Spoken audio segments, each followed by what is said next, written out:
Hi everyone, welcome back to another video.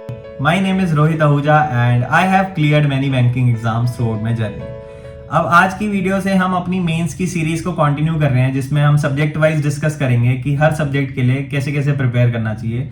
अब अगर आपको हमारी पुरानी वीडियो याद हो जिसमें हमने 12 घंटे के टाइम टेबल के बारे में डिस्कस किया था एंड हर सब्जेक्ट को पर्टिकुलर टाइम डिवाइड किया था, उसके अकॉर्डिंग हम हर सब्जेक्ट को उठाएंगे एक एक वीडियो में एंड डिस्कस करेंगे कि उस टाइम पीरियड में हमें कैसे प्रिपेयर करना है। तो अब पहला सब्जेक्ट लेते हैं करंट अफेयर का एंड अगर आपको याद होगा तो उसमें हमने करंट अफेयर को 2 घंटे का टाइम डिवाइड करा था एंड डिस्कस करेंगे कि करंट अफेयर में 2 घंटे में क्या करना है। लेकिन वीडियो को स्टार्ट करने से पहले एक सबसे इंपॉर्टेंट चीज बताता हूं कि जिस तरह क्वांट्स, रीजनिंग एंड इंग्लिश में प्रैक्टिस ज्यादा इंपॉर्टेंट है, उसी तरह करंट अफेयर में रिवीजन बहुत ज्यादा इंपॉर्टेंट है। क्यों? क्योंकि आप जितनी ज्यादा रिवीजन करोगे आप उतना ही पुराना कंटेंट रिटेन कर पाओगे।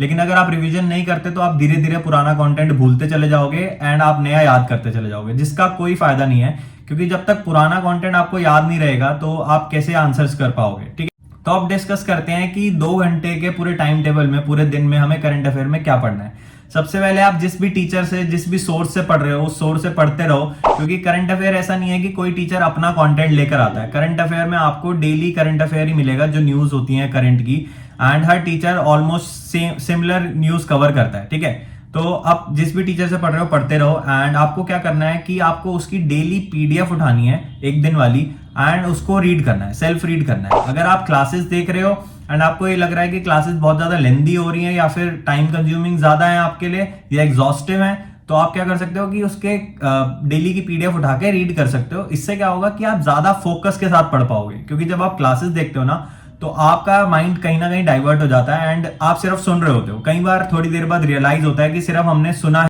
हाँ, हमने ध्यान से नहीं समझा उसे। ठीक है, लेकिन जब आप पीडीएफ पढ़ते हो तो आप फुल फोकस के साथ पढ़ते हो एंड आपको वो चीज याद रहती है ज्यादा दिन तक। इसी तरह आपको एक डेली एक पीडीएफ करनी है एंड आपको पुराना भी इसी तरह से रिवाइज करना है। फॉर एग्जांपल मई चल रहा है अभी, तो मई की एक पीडीएफ आपको डेली वाली करनी है जो रिसेंटली हुई है क्लास, एंड उसके अलावा आपको मार्च से करंट अफेयर को कंप्लीट करना है एंड मार्च की फर्स्ट एंड सेकंड डे की पीडीएफ पहली बार करनी है।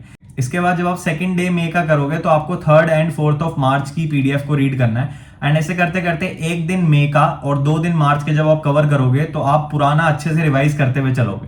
तो करंट अफेयर का सिंपल सा फंडा है कि जितना आप पढ़ो उससे दुगना आप रिवाइज करो पुराना कंटेंट, तभी आपके माइंड में चीजें रिटेन कर पाएंगी। एंड करंट अफेयर के बारे में बस इतना ही है, आप सिंपली इसी तरीके से पढ़ते रहो एंड जिस भी सोर्स से पढ़ रहे हो। एक और चीज ये है कि आप बहुत ज्यादा सोर्सेज को फॉलो मत करना एक टाइम पे। मैक्स टू मैक्स आप 2 सोर्सेज फॉलो कर सकते हो। अगर आपको लगता है कि आपने एक सोर्स पढ़ लिया है तो दूसरे सोर्स पे जा सकते हो, अदरवाइज एक सोर्स मोर देन सफिशिएंट है, क्योंकि करंट अफेयर बहुत ज्यादा वास्ट होता है। तो ठीक है, करंट अफेयर के लिए सिंपल सी स्ट्रैटेजी है, एक दिन का आपको करंट अफेयर की पीडीएफ रीड करनी है एंड उसके अलावा 2 दिन की प्रीवियस वाली रिवीजन करनी है पीडीएफ के थ्रू ही। पीडीएफ की इंपॉर्टेंस मैंने आपको बता दी क्लासेस से ज्यादा इसलिए है क्योंकि आप ज्यादा फोकस के साथ पढ़ पाते हो, क्लास में कई बार माइंड डाइवर्ट हो जाता है। ठीक है, तो करंट अफेयर की स्ट्रैटेजी बस इतनी सी है एंड इस वीडियो को यहीं तक रखते हैं और मिलते हैं आपसे अगली वीडियो में। तब तक के लिए गुड बाय।